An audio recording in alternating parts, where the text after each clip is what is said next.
Well, welcome to another episode of Fuck You Friday. I'm your host, Wynn Silberman. This is my co-host, Casey LeBlanc. I'm super excited today to be able to host Ben Pechetti of Sticker Farmer, an amazing company, an amazing man, an amazing story, and looking forward to digging into some entrepreneurial success and struggles as you grow. But with that, Casey, I always want to give some context to this podcast. I got Ben here.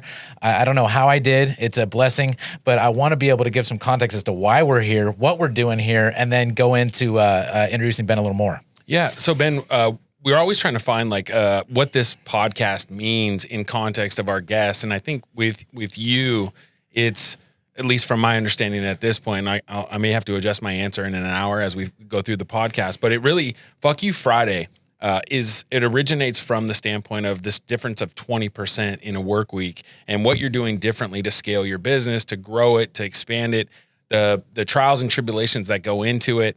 And so we really want to know and dive into what you're doing from either a product, a personnel standpoint, or just a mentality standpoint that's helping you grow and scale a business that has all of the upside in the world. So some of the things we just kind of want to jump into your head, obviously know your story, but we also want to know what are the things that you're doing mentally to overcome some of the obstacles that you have. So that's at least in the context. That's a great way of saying it. I mean, and basically what we're looking for throughout all these episodes, there's certain formulas here. There's similarities with everybody who's been successful in sitting in this chair. And we're just trying to flesh that out and really understand what the hell makes someone successful in business and in life. Yeah. Cause it can be different for different people. So we can just jump in there. So tell us a little bit of background on you, where you're from, what you're doing, what is Sticker Farmer just in general for people that don't know. Cool. First of all, thank you for having me. Appreciate you guys having me out here. Thank you. I'll go ahead and dive right into that. So Sticker Farmer is a company that I started with my wife somewhere around 5 years ago. We focus on cannabis marketing specifically. Some of the things we do is graphic design, labels, packaging, all the things that kind of go along with it. And you get your social media marketing and stuff like that, which is actually a big part of the push. I feel like we've been pretty lucky to be part of an industry that's growing right now. So it's enabled me and the people around me to learn more at a rapid rate. If I wasn't born the time I was born, I wouldn't be part of this right now. Yeah. You know? Yeah. So I feel really blessed to be part of the industry right now, and I look forward to where it's going. So sorry to interrupt. I apologize. I'll interrupt that. you when I want to, by the way. Yeah, I have a lot of class actually. So Ben, that's interesting. So how did you get here? How did you start? How did you get into this space? I think it's driven by creativity. I was in high school making weed brands. I was doing projects similar to the ones I'm doing now. And for context, how long ago was that? That was 25 years ago. Okay. So 25 years ago, I was making weed brands in high school that I was marketing. I didn't realize that it was going to lead to what we're doing now. And you were doing it all yourself. So you're doing the design, the sales and marketing. And I had a little team of dudes. We were called G1C Gone Crazy. That was my first little company. Yeah. No, I want to touch on something immediately. We talk about passion. In the former episode, we even talk about how passion drives success.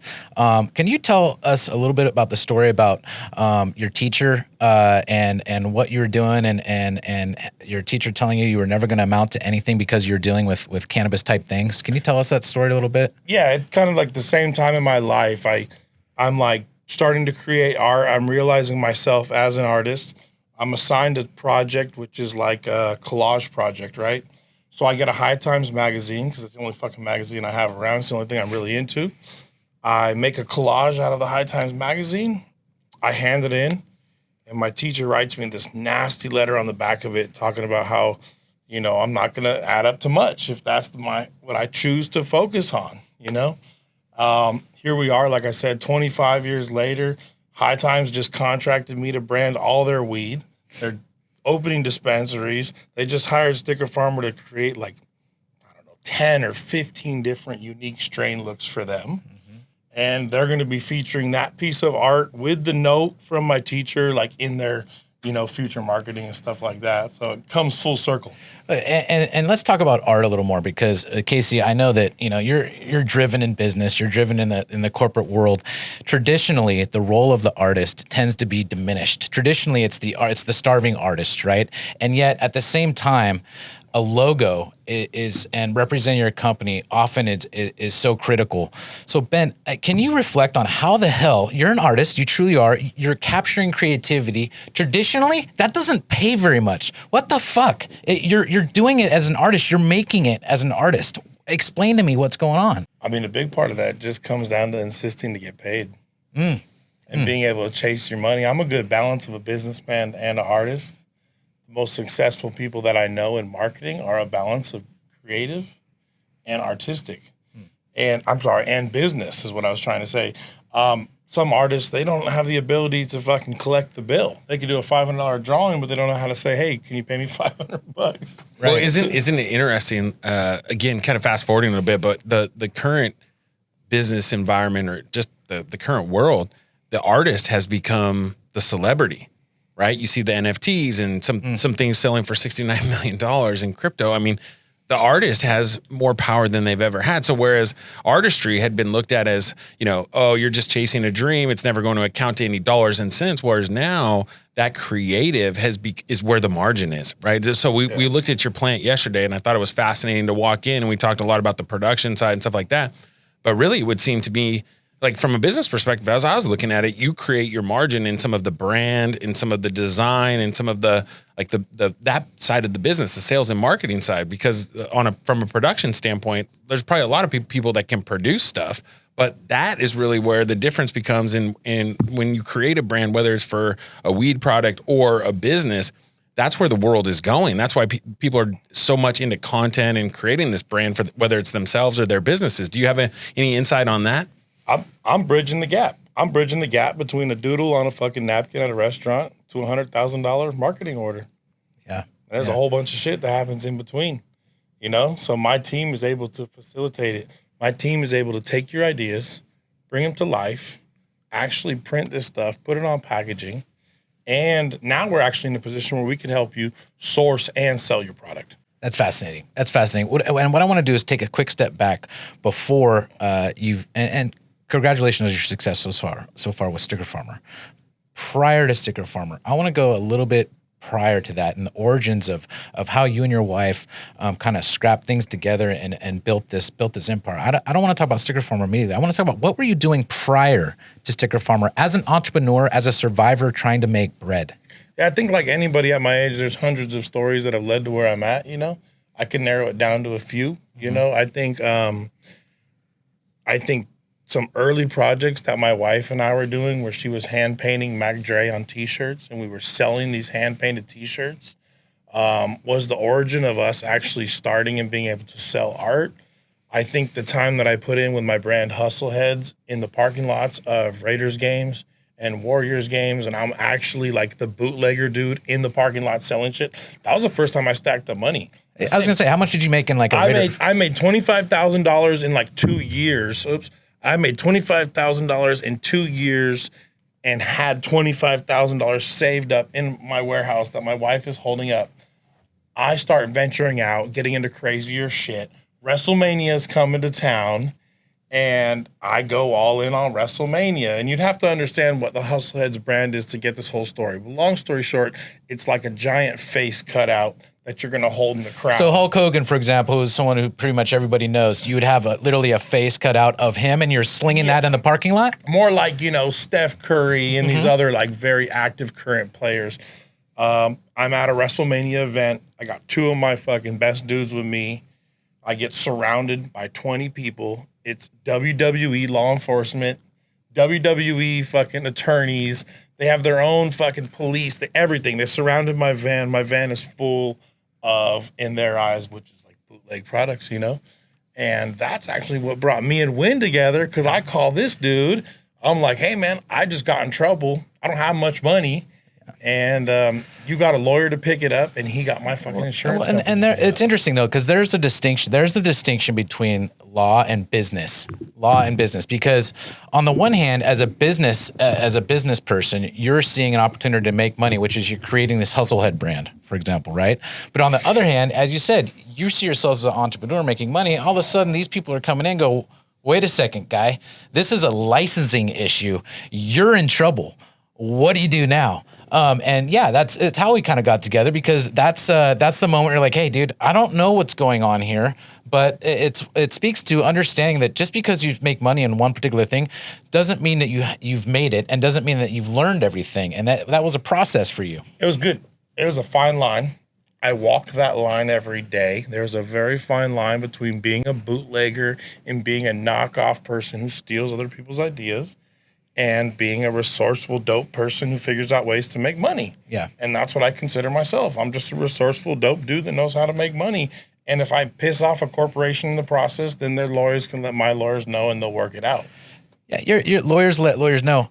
In other words, what you mean is you can afford shit now, right? Fuck yeah, I can. You can afford stuff, but I want to talk about Sticker Farmer then. But then I couldn't. You saved my ass, bro. Well, I appreciate that. I'm just trying to help a little bit. I was big. I was scraping it together. What I want to talk about now, though, is transitioning from, look, you're an artist, you're making some money, you're making some coin. Now you've positioned yourself in the cannabis market as a vital source. And what I liken it to is like the gold rush. What you're doing is you're providing the picks, you're providing the shovels, you're the Levi's of the gold rush, right? Because every weed brand out there that is trying to make in this market needs branding, needs effective branding.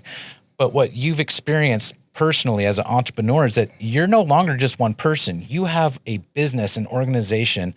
And talk to me a little bit about some of the growing pains that you've experienced and trying to get to the next level, like any business. In 2008, my mom gave me $14,000. The last year we just finished, I think about a $6 million year. From that $14,000, I now have 5 business locations. I have something around 50 employees and a network of hundreds of people that help me do my business. And I have thousands of clients. The only reason I have that is because I was passionate about what I do. And because I wake up every single day, no matter how dope today is. I could do $1 million deal in this room right now. No matter what, tomorrow I'm waking up empty. That fucking tank does not stay full. When I go to sleep, that tank goes empty. I wake up, I'm fucking hungry again. And it doesn't matter. It doesn't matter how great it is. Doesn't matter what I buy myself. Doesn't matter what I fucking get in life. Tomorrow I need that fix again, and I'm gonna go find that motherfucker. So as you scale your business, and you hit different tranches of success, what was the hardest part? Because I always look at it like the first $1 million is really difficult. Then to go from $1 million to 5 is another kind of nothing. The hardest is linear. part is right now. I've been stuck in the 8th inning for fucking 2 years. And I'm sure a lot of people fucking get what I'm talking about. It's like, there's another level of business. I'm fucking trying to get there. And it's hard as fuck. It takes lawyers. It takes fucking accountants. It takes tax people. It takes fucking awesome coworkers and managers and HR people. It takes all this shit that I never wanted to get involved in. Is that part of the being an artist, where you're like, look, at some point you look at it and you say, what I really like to do is the artistry and the design, the creative and stuff like that. The business side of it can be a drag. Like, yeah, there's I like people smoking weed and drinking and chilling with my boys and shit. That's what the fuck I want to do. I want to be in the hills fishing with my boys. But guess what? I have this company I need to take to the next level. I have all of these families depending on me right now to build their family. I want my workers and my managers to buy homes like I have. That's all I care about. That's the whole driving force behind everything I'm doing right now. That and a few fucking L's I've taken, such as losing my best friend a month ago. Let's rewind 6 weeks ago. I'm running out of time. I'm feeling tired. I'm 40 years old. I'm feeling like I got about 2 more years to work, right? I'm like, I could work hard for about 2 more years. I work pretty fucking hard, and I do 16-hour days like nothing. 4 weeks ago, my best friend dies, right? This tank of mine, that's my motivation tank, was getting fucking empty because I'm getting old and I'm getting fucking tired. And I'm getting sick of motherfuckers. I'd rather deal with less people. This dude that died meant so much to me that my motivation tank is through the fucking roof. This motherfucker convinced me to come down here to San Diego right now and do this shit with you guys. He's convincing me to fucking fly to Atlanta next week to try to open Sticker Farmer Atlanta. It's like, you take a moment that's fucked up in your life and you turn it into something good, some beautiful shit might come of it. What was the process for you mentally? Because that's a big deal. and not getting into the weeds of it, but understanding like for you, something tragic happens. What is the timeline? Well, I've been how do you through process it? I've been through it. When I was 24 years old, I lost my best friend. My best friend died. That shit gave me a crazy motivation. That shit motivated me to get to where I'm at. And this dude rocks with me every day. I wear his ring. I literally can feel him. So I knew what I could do with that motivation. I knew I could take that motivation, that sour moment in my life, and turn it into fuel. And I experienced it, and I got here. And then now I'm running out of motivation, and then I lose another fucking friend. Like, guess what? I'm getting to that next fucking inning. I'm going to get to the 9th inning. I'm going to get to the fucking playoffs. I'm going to get to the fucking Super Bowl. I'm going to do all the shit that it fucking takes to fucking be what everybody would see as fucking successful. Whether or not it feels that way to me in the end is questionable. Well, isn't that the most important thing? Yes. Right? Like, I mean, Yes. There's a lot of people that would look at me and go, hey, you're successful, but it doesn't mean shit if I don't feel success. And it doesn't mean what I used to think was success when I was younger is different. It's evolved over the last several years. Well, a lot of years. As you get older, it changes. But other people thinking success doesn't really matter. Well, family and friends. If my family and friends think it, then fucking I made it. You know what I'm saying? Is that really true, though? For me, yes. If my mom thinks I'm successful, then I was successful. But how do you define success, or how would she define success? I don't know. Whatever. If she's like, damn, my son was successful, then like, cool, that's great. You know what I'm saying? My definition of success, I don't really know where that is. I don't know that I'm going to do something in my life where I'm like, high five, Ben. You fucking did it, dude. Pat yourself on the fucking back. I don't have that in me. Is that part of like why you're successful, though? For sure. Yeah, because it just doesn't, like, you're always chasing. Because my dad and my brother built hella shit around the house, right? These dudes are building all this sick ass shit, and I'm lazy, right? So like, you're fucking lazy, bro. You're not helping us. You know what I'm saying? And then you build this shit into your head. You know what I'm saying? It's like, shout out to them for making me this way. I'm not mad at them for it. Don't get it twisted. I'm not mad at my dad and brother for calling me fucking lazy. They made me the way I am. They fucking made me like this. You know what I'm saying? So you wake up every day and you hear a motherfucker saying, you fucking lazy, you better get up. What is it that drives you? What you're successful. You guys are both successful. What is it that drives you? What is it? Dude, you're making good money. You've made good money for a while now. Why do you still get up at fucking the butt crack of dawn every morning and you're in the office? What is it that drives you? Yeah, I've thought about it a lot. Like, there's a part of me that's driven by, like, I'm happiest when I'm chasing dreams and in my career when I'm leading different people. But I think ultimately, as I've processed this a lot of different ways, is like I have a fear of like being less than successful, right? And it's, I guess, this fear that wakes you up early. And there's a lot of times when you wake up early and you don't want to go up. You don't want to get up. You don't want to go work out. You don't want to go to work. You don't want to make the phone call. You don't want to do it. But that fear of not achieving the level that I think I'm capable of, the fear of, like the ultimate fear, like I honestly, like even after so many years of being in business, like the fear of like, man, I could go bankrupt. I could go broke. I could, you know, and all of the different things that you try to like put in place to make sure that never happens. But it's this level of fear that wakes you up. It's like this thing on your shoulder that gets you up and is like, hey, asshole, like someone else is doing it. Someone else is going after it. Like, what are you doing sleeping in? And I guess it's just these two people on my shoulders like, hey, just sleep in, no problem. But I listen to the one where there's fear on the other side. And that really is motivating and driving. So I worked with this dude named Gary in a mailroom, and he may have been disabled or something, right?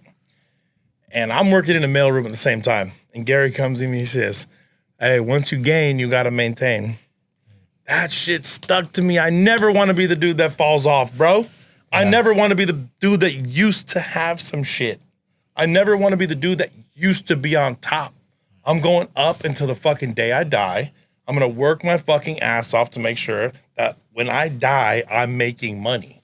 I have this fear. I'll tell you this. It's funny. It's just to that point is that, so every, you know, you have a 5-year, a 10-year, a 20-year, then a 40 or 50 year, like time where you go back to high school. What do they call those things? Reunions? Yeah, reunion. Thank you. So I've always had this fear. Like I was a decent enough athlete as a high school kid, but I'm always fearful of being the fat ass that shows up to the reunion where they're like, what happened? And so honestly, like this gets me going to like, I'm a 5-6 guy gym. I'm doing some like active activity 5 or 6 times like a week. because I'm scared to be the fat ass who shows up at the reunion and they're like, you used to be this, or you used to have this. Like, what? How could you be so late? Like, you piece of shit. Doesn't sound good, does it? It doesn't sound good. Like, and it replays in my head. And so like this level, it's funny because you like people remember like the fear or the disappointments of it, and it can fuel them or it can break them. And like, those are the things that I think are super important as we talk about this podcast. I'm interested to hear some of your stories about what are, like, I'll transition that into a question. Like, what's the one, like maybe not one thing, but what is one thing where you, aside from maybe your friends passing, are there other things that help you and challenge you to continue to grow? Because you looked at it and maybe recently said, I don't know if I want to work anymore. I got 2 years left. Like, how do you overcome some of that? You know, most of it's just motivated by taking care of my people at this point, you know, and my kids, my dedicated managers and workers, my parents. Like, if I can give any of them a better life in any way, even if it's taking them out to Lobster one time, like, I want to do that. I want to be the person to provide that. So what's the next step for you? Is because, again, we talked about this non-linear trek of a business, and I've gone through different tranches. I've gone through different levels and scales, and you get to different things, and there's different problems, right? You just talked about the lawyers, the people, things like that. Where are you right now in the business, and how are you looking at it for the future? Well, look at me right now. I'm sitting down with two dudes with sport coats on. You know what I'm saying? That's where I'm at. And a pocket square. I need to be able to accept the next business levels that there are. I need to be able to work with different types of people that I'm used to being around. I need to get comfortable in different conversations in different environments that I haven't ever been in because of the type of person that I am and how I was raised and where I come from. But I think overcoming those things, that's what they're talking about when people tell you you have obstacles on the way to the top. They're not talking about somebody actually blocking the door and not letting you in. You know what I'm saying? They're talking about you getting past your own mental challenges and telling yourself, I don't like doing this, so you don't fucking do it. I don't like getting on airplanes. Like, I saw my grandfather a few weeks ago, thanks to this dude. Hadn't seen him in 2 years. I walk in the room. My grandfather knows where I'm at in business. First words out of his mouth, he said, Ben, you're going to have to accept that you're going to have to travel to be successful. And my biggest fear at that moment was having to travel to be successful. Have you ever looked at your business and looked at yourself and said, maybe I need, like, has there ever been this question mark of, am I the right person in the right seat as the business? I know the business is successful, but can I take it to $100 million? No, I can't. So it's me and my wife. My wife is a legit some type of genius. I can't really identify it, but she's an extremely smart person. We've taken it somewhere to as far as we can take it. There's another level of business that we need to get to. We need to bring in partnerships and investors and other people that understand business on a different level. Like I said, I started this with 14 grand and a fucking dream. I have a fucking 12th grade education and I barely pulled that off, you know? I don't read books. I've never read a book in my whole life. I don't know about taxes. I have no fucking clue how it works. I'm a freight train and I rely on everybody around me to fucking clean up the pieces, you know? And that freight train better be fucking producing money or it's not going to be able to afford to clean up the pieces. So now I'm at a point where I can hire business people to fucking help me do shit. And I'm hoping to fucking figure some shit out. It's funny. You name yourself as a freight train, and I understand that mentality. And it's, by the way, it's a winning mentality. One of the things that I think is so special that seemed to be a common thread, and by the way, we met through a very special guy in Nick Swinburne who founded Zappos, right? And one of the quintessential reasons why that company exploded was that everybody was happy in the workplace. There was a vibe there.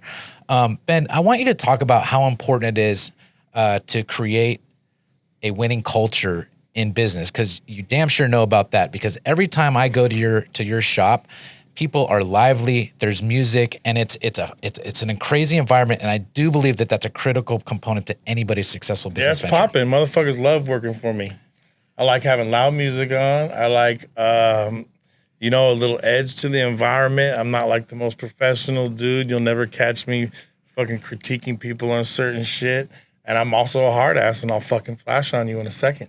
You know what I'm saying? Mm-hmm. And I walk that fine line of being a fucking cool dude and letting motherfuckers know I don't take shit. I really want to go to one of your like office meetings. Yeah, we're going to have a whole company-wide office meeting on June 5th. It's the first time my entire company's getting together. I have people that work for me I've never met, which is fucking crazy. So is that outside of your comfort zone, putting together something like that? And then actually as the CEO, you're the CEO, correct? Yeah. Okay. So as the CEO, you're a performer, right? Like there's certain strings you've got to pull. There's a performance that you have to give. Is this your first one? And what are you looking at? I built up to this. You know what I'm saying? I've been addressing a crowd of 30 on a regular for a while.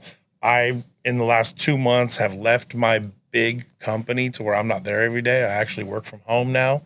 But for a long time, I was addressing a big crowd of people. I played football. I know what it's like to be in the locker room when the fucking coach gets everybody pumped up. There's something about a fucking halftime speech that fucking sticks to you and burns. And I know what it's like to be on the receiving end of that. So I'd like to think that when I address a crowd of my people, I'm getting them fucking pumped up and I'm making them feel good about what they're putting their fucking time and energy into, because fucking having a job sucks. Fucking straight up. It's interesting. We talk about the role of sports. It tends to be a consistent theme for us. And ironically, the reason I met Nick was through sports. We're connected implicitly through sports. Granted, I don't think you played in college, right? But you mentioned that you played in high school, right? Did you play in college? Wow, here we go. Oh, don't even start. I appreciate that. That's going to be the clip we cut. Cool. Yeah, cool. I love that. Cool. My point is, is there any things that you learned through playing high school football in sports that you've applied to business? To Sticker Farmer? No. What about? He's such an asshole. Great question.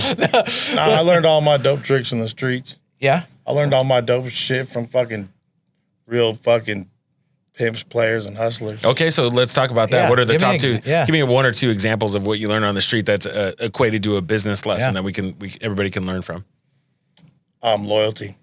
So that's And interesting. You know what? That does tie back to sports. It does tie back to sports, but there's also, so we've had another guest who actually was a huge ecstasy dealer, and it's interesting because a lot of people read a lot of business books, but there's not a lot of written material or otherwise that talks about what you can learn on the streets that actually translates well into the real world, whether it be business or otherwise. So as you talk about loyalty, what do you mean by loyalty? What are some other things that you learn on the streets that are helping you in business? I mean, if I could sum it up to one sentence, you get killed for doing some dumb shit and everything in between. For not being respectful to people, for not treating somebody with some common respect, no matter how much fucking money they have. You know what I'm saying? No matter how big they are. It's like the biggest big dogs in the streets, like they don't move like that. You know what I'm saying? So I feel like, I'll tell a sports story real quick. I'm at baseball. I must be like 13 years old. I'm sitting there. I got my whole baseball team with me, and I'm talking shit to this older kid. And I think he knows my brother, okay? I'm sitting with my whole fucking baseball team. Dude says, you say some shit like that to me again, I'm gonna fucking slap your ass. You know what I'm saying? And then I said some dumb shit. This motherfucker slapped the living shit out of me, bro. He slapped me so fucking hard in front of my whole baseball team. If I saw that man right now, even though he's probably in prison dead or something, I would hug him and I would thank him. That was a fucking life lesson. For what? That the big dog will slap the shit out of you. The next motherfucker will really get on your bumper. And if you're going to fucking treat a man a certain way, in an aggressive way, you better be ready for what's coming. That's great. Do you have any examples like that, Case, where you felt that challenged or that you had to step up and either slap or be slapped in business? Well, yeah, I think everyone has pivotal moments in their life. I think you have certain ones that most of them happen at a younger age because they prepare you for how you're going to respond at an older age. And I think I had similar situations where you whether you get beat up or you're the one who's actually doing the fighting or the initiation. And I think in business, like one of the things that kind of resonates with me is like this level of like you're chasing these. Like the big guy, right? Like in your little league story, the big guy was probably the better athlete. He was older. Sometimes when you're young, the older person has more skill or ability, but you look up to them, whether they do or whether they don't. And I think that translates into business, at least for me, where I always look at it like the older companies have this legacy, so they're better. And so I take this youthful approach of like, I'm going to push or challenge those people, and I'm chasing what they have from a legacy perspective, but I enjoy what I have from a youth perspective because I take a different approach to different things, right? Like legacy sometimes means old and slow, and young means nimble and quick. And so that nimble and quick helps you beat the slow, older person. So I guess like if to bring it back to the Little League story, it's basically like, how do I beat the older guy? Well, it's being quick and nimble. It's being youthful. It's being aware of your situation. But you at some point you have to perform. And so I think sometimes it's keeping your fucking mouth shut and learning from them. I'm not very good at that. And I wasn't either. Yeah. It's obvious, and I can't say that it's made me keep my mouth shut, but it's made me move differently when I do open my mouth. You know what I'm saying? I'm still talking shit. It's just maybe it's filtered. You know what I'm saying? Or maybe I'm giving off a different vibe, like you better not fucking slap me when I say this shit. And then they start to accept it. And you start to mentally be able to beat that moment or that situation with your brain instead of your body. So I've told this story before. Well, I don't know if I told this story before, but I've been a shit talker my whole life, and I wanted to perform and I wanted to talk shit because I wanted you to fucking get frustrated by the words that were coming out of my mouth, and then I wanted to perform and make sure you felt like my competitive spirit, my athletic ability, but I wanted to instill what was going on in my head, and I thought I could do both. Well, anyways, so to your point, we were playing Fresno one time, and I remember the whole time I was talking shit to this guy, and I knew he was talking shit back, and we were going at it. We were going into the tunnel at halftime at Fresno. You go into the same tunnel. And so he came up to me, grabbed me. And it was the first time I remember ever being challenged. And he basically grabbed me by the face mask and spit right in my face. And it shook me a little bit. I wasn't prepared, right? It was like to your point where you get challenged and you have to be ready. So it took me 5 or 6 seconds before I fucking challenged him back and spit right back at him. But it was like, what are you going to do in those moments? It's fight or flight. And those are the moments in your life where you're defined by them, right? Like, are you going to cower and be like, let him go into the tunnel, and then for the rest of my life wonder why the fuck didn't you fight back? Or are you going to spit back? Are you going to fight him? Like, to me, I'm comfortable losing, but I'm not comfortable just walking into the tunnel and letting somebody spit on me, right? Like that was the decision that day, and it pays dividends for the rest of your life. So those things happen, and there's probably only a handful of times where you're challenged like that by the older guy who slaps you across the face and stuff like that. And I probably still shouldn't talk so much shit, but again, I think you learned a lot of lessons in those moments. Well, let's talk about learning. I want to switch gears a little bit, but talk about the role of, because we banter a lot about the role of education, right? Formal education versus doing business and making money. And my question is, do you feel like there's a certain level of education that helps you succeed, or does it actually prevent you from succeeding? Me personally? Yeah. Well, for me, it's obvious. I don't think I was gonna go on to do nothing great in anthropology, because that's the classes I was taking in college or tried to take. I don't know where I was gonna get with that. So I think some people need that structure. I think some people need the opportunities that are given to you through colleges and things like that. I also feel like high school just prepares you to be a good worker. And when I was 5 years old, I would tell people I'm not going to have a regular job like you do, and you'll see when I'm older that I'm going to do some different shit, and I'm going to figure out other ways to make money. Yeah. I knew when I was a kid. So I think that's a unique scenario to each person.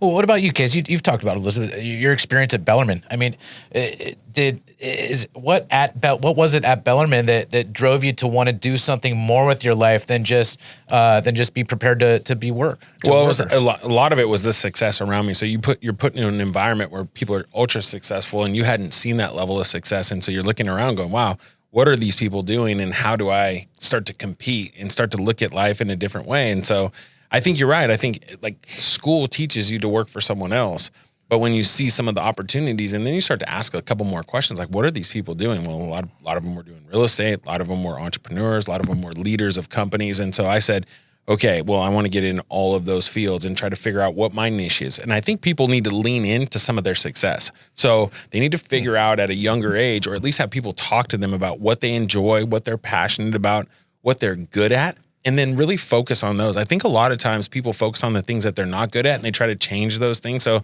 to your point, like, hey, look, I'm not going to win you over with my intellect with a master's degree, but what I will do is I'll be the creative that I couldn't even understand in the slightest. We were at your shop yesterday and I was looking at all these designs going, I wouldn't even know where to begin. Yeah.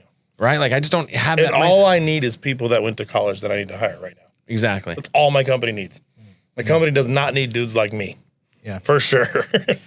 Well, it's interesting though, because Casey, you guys are both in one way. You mentioned that you feel like you're in the 8th inning, meaning you've experienced some measured business success, right? Mm-hmm. And yet you know that you need something else to get to that next level.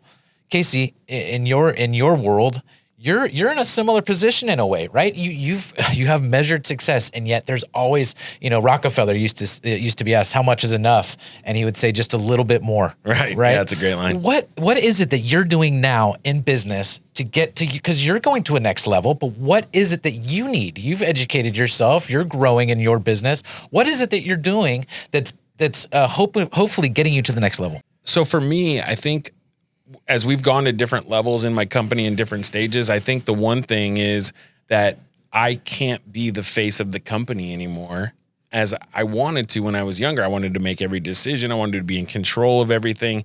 And now my whole job is to start to empower people to make the decisions that I would want them to make, and to give them the autonomy. Sometimes they're going to fail, right? So you got to give them a rope. You can't let them sink, but you have to let them try to swim. And so what I mean by that is, like, a week ago, I went on a vacation. I took a vacation off, no phone calls, no emails. And I told the team before I left, I said, look, you will be judged by how many phone calls and emails and questions that you have while I'm gone, because this company can't be me, right? The company isn't me. And that's probably the most exciting thing that we've seen as a transition over the last 12 months, is that I'm really not that important, right? Like, I need to make really critical decisions, but I'm getting paid to think strategically and what the next 3 years is like instead of the next 3 hours. You're here now and they're making money right now.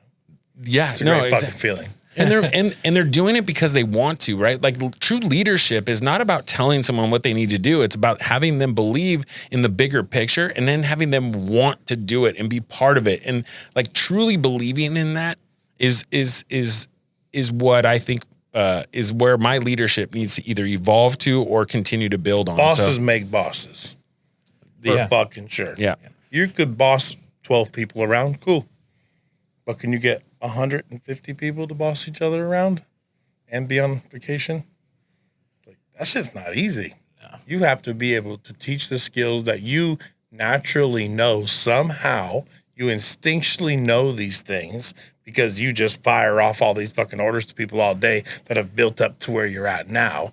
Now you have to figure out what it is that you've been saying. You have to bottle it. You have to share it. And you have to show them how to fucking actually distribute it. It's like, I'm teaching this shit that's inside of me.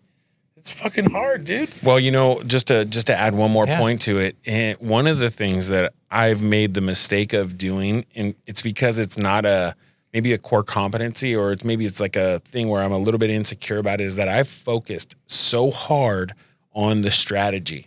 Meaning, I've always thought, okay, I want to have the best strategy in the world.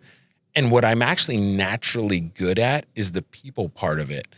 But actually, 90% of the success is just finding and identifying and bringing the good people onto the bus, right? I can figure out where the bus is going later when I have all the right people, because I can just ask them, hey, we going in the right direction? Yeah, we're going in the right direction, or no.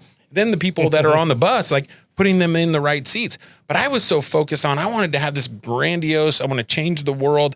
And that's all great. You're trying to put rims on the bus. You're trying to paint the bus. Well, but it was a bus that was broken, right? Like, if it's like the bus has to run, and the only way it runs is with the right people on it. And so the people part of it is actually what I should be spending, and am spending now, probably 80 to 90% of my time. How to identify them, how to recruit them, how to bring them on, especially in this new world. It's hard to recruit talent. It's hard to keep talent. So 90% of my focus is getting better, smarter, more motivated people and bringing them into our organization. And from there, the strategy starts to identify itself. It feels good when you kick those doors down, though. When you figure those things out, and you're like, I know we were struggling big time to get artists, you know, and then you make a few recruiting adjustments and you put the right person in the right place, and then bam, I got this fucking streamline of artists coming my way that want to work for me. It's like sometimes the shit's right there. You need to take a different approach tomorrow. Yeah, that's great. Give me an example. Walk me through a successful campaign for a weed brand. I don't know if you feel comfortable naming a name, but walk me through a guy coming with some friggin' flower going, how do I sell this to an amazing experience? You know, the most extreme version is the Runts brand, which is a brand I helped build. Shout out to my boy LB. These dudes come from nothing and have built up to have amazing, huge companies. It's done through work ethic. It's done through understanding the consumer's perspective on products and how products move. This is something I talk about a lot. Nobody knows the name of the fucking farm that grows Rice Krispies rice. Nobody gives a fuck about that farm. Is that really rice? I didn't know. Yeah. I know. I think about it when I say that, though. I'm like, I hope I'm saying the right thing. It crackles and pops. Well, let's just say it is rice. Do you know the name of the farm? You know, you don't. No. I thought it was crispy. No, yeah. So, you know, in my world, the brand is bigger than the farm. And if you can have a supply chain to support a brand, you can be successful, and that's what Runts figured out. So I look at it, and Wynn and I were talking about this yesterday as we were touring your plant. And by the way, shout out, it was a fantastic plant. It was fantastic people that were there, fantastic vibe, loved everything about it. But and I understand your focus is cannabis, and the identity around cannabis and branding it and stuff like that. But brand is becoming so important, and whether it's online brand, whether it's your physical brand, whether it's your business brand, there's so many different verticals. Are you looking at this going, look, we've shown ultra success. We have more business than we can keep up with in one vertical. Are there other verticals where you're like, look, real estate, whether it's, insurance. I mean, there's so many people that struggle with brand, whether personally or professionally. Yeah, we're building a design firm right now. Okay. A specific graphic design firm that's going to be basically funded through the cannabis industry and through my cannabis clients. And I'm going to go ahead and market it to a much different level of people, to these real estate agents, to these schools and school districts and all these different types of places these monies come through. I've been making money off all these different places through the years anyway. Now I can have a place that has 20 graphic designers sitting in a building and a fucking 15 salesmen fucking backing What is up. it that's changed in culture that has put this at the utmost of importance? It's the digital platform. It's the social media. It's the way we create the art. It's the way we put the art out there. So, I come from flyers. I would make one design a week. I would make one box of flyers. It was 5,000 flyers. I would pick them up on Friday night, and I had to get them all out by Sunday because it was for the next Friday night's party we were promoting. This is the world I come from, right? Now I can fucking do digital marketing. I could fucking have my 20 designers make 20 flyers right now. I could put them out on 25 platforms. I have hundreds of thousands of combined followers through all my networks. Tell me about your Instagram. I mean, does it generate business for you? And give me an example. I got 50 new work leads yesterday.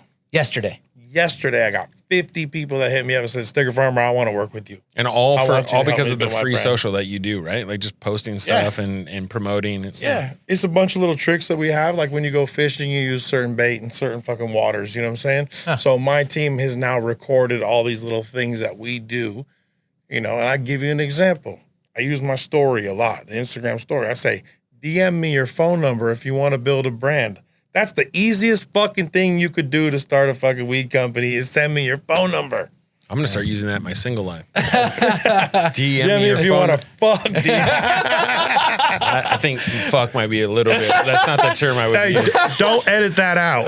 No, we don't. Don't worry. No, there's no editing. That's why I'm single. So that works. So easy. Either way, it's the easiest thing a female could do to get in contact with you is give you her phone number, and you already asked for it. I prefer address. Hey, social security number, tax ID number, LLC. What is it? Yeah. But we use things like that will generate huge lists of phone numbers. I'll get the phone numbers in the morning. My salesmen have a fucking list of phone numbers. Here you go. Here's people that are interested. But social media has changed the game for you. Yeah, fuck yeah. Shout out to For my everyone. boy Jamie Weber for talking me into fucking getting Instagram. I'm like, I don't know why I'll do it. He's like, dude, you post pictures, you do all this shit. This was years ago. Yeah. And I did it. And my one account has 56,000 followers right now. Are you concerned? I mean, look, it's a two-edged sword. Everything has a two-edged sword. But in the context of the Instagram world and social media channels, social media platforms, more and more people are talking about the role of censorship when it comes to growing business. And I'll give you a specific example. We try to do some paid ads for this podcast, for example. And guess what? My Instagram account right now is suspended because I try to promote this logo and it has a fucking middle finger like that, which I think is bullshit, right? But are you concerned at all that at some point your business may be shut down because of the role censorship and power that is not yours plays in promoting and growing a business? Well, initially I would say no because I come from guerrilla marketing and I'm going to fucking make money regardless because I'm a fucking beast like that. Do I think that will happen? I think they're going to regulate what I do more as it comes because I don't think anybody, including the people I work for, realize how powerful branding and sticker farmer is.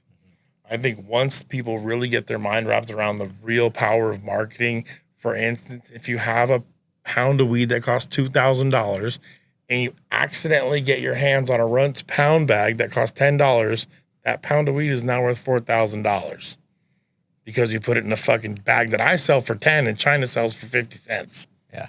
Packaging. And you just increase the product by $2,000. So they're going to have to regulate it at some point. Yeah. But that's years away.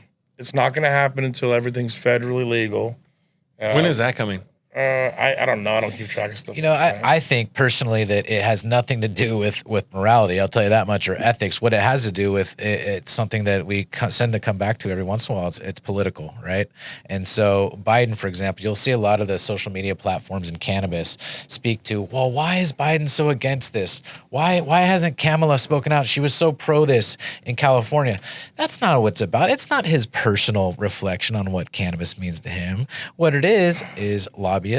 What it is the dynamics of him being a career politician. What it is him trying to balance everything he has to do to. It's about himself. Alcohol and pharmaceuticals, right? Exactly. Big pharma is playing a role. Is there anything else in play besides that? No, it's money. Well, that which reflects it. Yeah. So these motherfuckers don't want us to have 30 liquor stores in my city, or 30 cannabis clubs. You got 30 liquor stores. Let me have 30 fucking. You know what I'm saying? It's like it doesn't make sense. There's no balance to it. So, well, whether or not you want it, it's coming, right? There's going to be retail. So. We just talked about it. There was a National City just made an announcement that there's 3 retail walk-in, 21 years old, very similar to a bar, very similar to Starbucks, but having show your ID at the door. Show your ID. Get lit. And you can smoke weed, right? Yeah. And that's the first of its kind in California. So once you Except start seeing, people don't go to the bar and spend $700-800 on the regular. Maybe you guys till do. tonight. Wait till tonight. Maybe you guys do. But the markup on the weed to me just seems fucking astronomical. It's insane. Yeah, but again, it goes to experience, especially right now. People want experiences. People want to do stuff, and so people are willing to pay a premium. I was in Cabo last week, and I was looking at the prices of things, and I'm like, I went on an ATV ride, right? Just a basic ATV ride, couple of hours. And it was $1,000, and I'm thinking, this used to be Mexico. This used to be $200. $1,000. Yeah. So things are changing. People will spend $700. You have to be able to make $700 to be able to spend $700. But I think people want an experience, and I think people are looking for different experiences. So if people have any cannabis interest, they're going to want to go see what retail is all about. And I think it becomes like a bar where you find your place, you feel comfortable, you meet people like-minded. So I think it'll be really interesting to see the retail play on this. I recommend it. If you got a local delivery, hit them up. See how cool that driver is. They're going to pull right up to your crib in 30, 40 minutes. They're going to give you a little bag of weed. It's going to be discreet. They're going to give you some gummies. It's going to be a great experience. I think people are afraid. I think there's a weird little taboo. I highly recommend it. Y'all know you want to go smoke some weed. You want to eat some gummies. Try that shit, man. Go to the local dispensary. They say, let me see your ID. You walk in. They ain't judging you. They're lit as fuck. They're high as fuck. Literally. They don't care. The bartender doesn't care if you drink.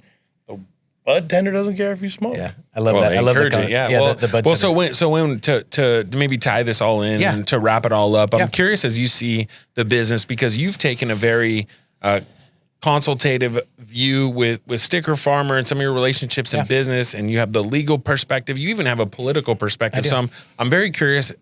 Walk us through your viewpoint on all of this and maybe the landscape that you see moving forward. Yeah, it's fascinating for me, obviously learning so much so fast of personally trying to experience what it is to get a license in California, for example. And I will say this, I think that as each state goes towards a more recreational open policy to cannabis, I think they're learning from the mistakes of other states and municipalities.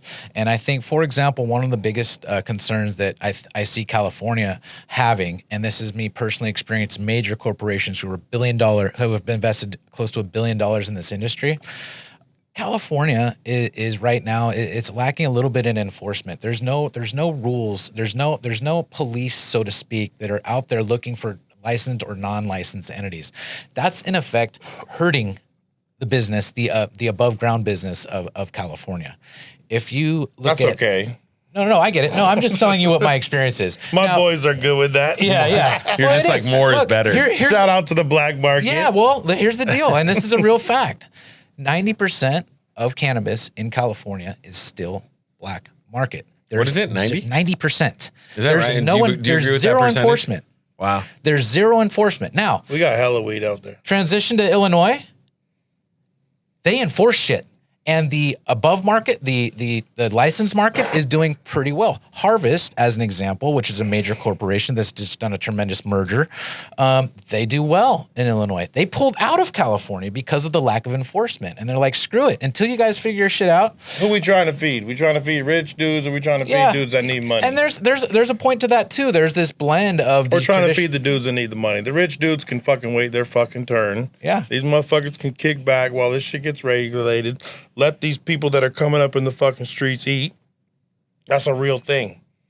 It's a real thing, and it needs to happen. The power needs to transition. I agree. And with that being said, I will say just to coin everything, every state is learning from every other state. And the more they allow a little bit, I wouldn't call it lax, but allow people to come up and kind of learn the business, and the less regulation, which is what you're really tapping on, the better opportunity is. And I think that's my position. Balance. That's my position politically too. They need 3 to 4 years for the seeds to get planted, okay? So they have these, what they call sessions, so these brands grow. I know because I lived through this, and I'm here because of it. I was a seed. I was nothing. You know what I'm saying? And there's this black market fucking scene happening. It's amazing. And there's millions of dollars moving and pounds of bud. That's where we were all born at. Without that, there is no us. There is no we. It doesn't happen. It'd just be a bunch of fucking rich dudes trying to do this shit. Rich dudes don't know fucking shit about weed because they weren't part of our fucking culture. You know what I'm saying? Mm-hmm. You need the real people. So the black market scene brings the real people into the culture, and that's what's going to bring quality products. And quite frankly, that's what's selling. And I liken it to, in a way, the hip hop culture. In a way, it was, when I was in high school, I worshipped NWA. I worshipped all the hip hop artists, and it was a nod to a different culture and a different vibe that you almost celebrated in a way. And now look where hip hop is today. It's one of the #1 selling music genres in the world. It's hip hop and country. That's it. They kill it. Ask anybody. Ask Atlantic Records. Ask anybody. A similar thing will come to the weed industry. But with that being said, Ben, first of all, I want to thank you for being here. It's been an awesome opportunity to visit with you. I do want to know, within 2 years, within 3 years, what is your goal for Sticker Farmer? Where do you see Sticker Farmer? My only goal in the next 3 years for everyone that works for me to own a house. That's awesome. That's my only fucking goal. Are you tracking that? Do you know out of the 50 employees how many people do and don't? None. 0 out of the 50 own one. I have one other owner in my whole entire network that owns a home. Actually, there's probably in my entire 50 people, maybe 3 of us own homes. But where I'm from, it's fucking hard to come up, dude. And I'm determined to fucking make it happen. I'm determined for my people to fucking eat. And if that happens, I'm good. If 50 motherfuckers under me buy houses, then of course I'm good. That comes with it. So I get this all the time, and I think where I like to do is structure some of this stuff because people give me these ideas, but then there's the plan and execution and discipline to do it. So what are you going to do over the next 2 or 3 years to make that dream? I'm gonna come fly true? to every fucking city I can. I'm gonna fucking shake every motherfucker's hand. I'm gonna high five every cool motherfucker. I'm gonna filter my culture and make sure this shit keeps going so it keeps making money and not let it get saturated by a bunch of greedy motherfuckers who just want money. So, but when you go into other states and you bring other people on, the 50 turns into 100, turns into 150. So at that point, are you saying like part of our culture is going to be? I'm talking about my core group right now that helped me get to where I'm at. That's what I'm focused on. Okay. Can't take care of everybody. Yeah. I can't take care of the next 10 dudes that come with the next franchise. Yeah. Or partnership, whatever the fuck Wynn wants me to call it. You know, I have dudes around me that have been around me for a long time. Like, I need to see them win. That's literally all I fucking care about. I can't fucking take care of everybody, but people that work for me right now and have helped me get to where I'm at, I'm fucking dead set on making it happen for them. And the company's got to do it. I can't do it. They have to do it. They have to go to work every day. They have to work their ass off. They have to micromanage each other on a daily fucking basis to make the shit work. Is that going to be one of your messages when you talk to them on June the 5th? Absolutely. Yeah. Absolutely. Right? That's a big one. It's the only fucking message. Everything else is some other shit that somebody else is telling me to say. You know? I like that. Well, Amen. Listen, I appreciate you coming on. It's been interesting. This is such a different business, different dynamic. And like I said, your brain works in such a different way with the creative that I just don't understand. It just my brain doesn't work that way, but I'm fascinated by it. I respect it a lot. I just don't get it, but I love hearing about it. And so thank you for coming on. Yeah, Thank you Respect to you for having me on, bro. Yeah, appreciate it, dog. Yep. I almost pulled a muscle. So listen, this ends up and wraps up another episode of Fuck You Friday. I just want you guys to know that we are in every fucking platform out there. Our team does a great job of promoting us. Facebook does a good job of fucking censoring us, but don't worry about that. Like us on Instagram. Allow every platform to take a look. YouTube, we're on there. My beautiful face is there. This ugly face is there. This guy's pretty good looking. No big deal. But thank you again, and that's another session wrapped up. Check out Wynn's OnlyFans. God. That's a wrap. That's a wrap. That's a wrap.